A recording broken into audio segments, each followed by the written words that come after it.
chelo jisi puan ko pangjang sami kenang puan akang jang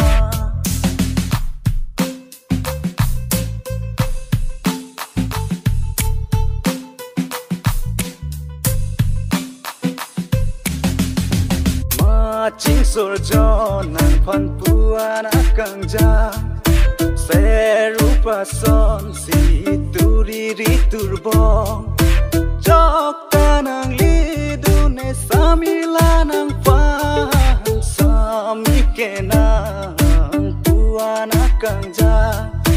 tek lok penang pan sing venang doe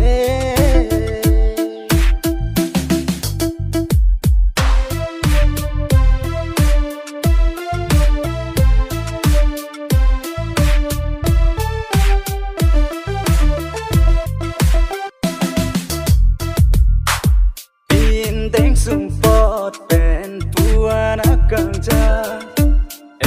thak manai son si kai kenang turbong sing kang sampa jirji ma samila ne pan sami kenang puan akang jang tek lok penang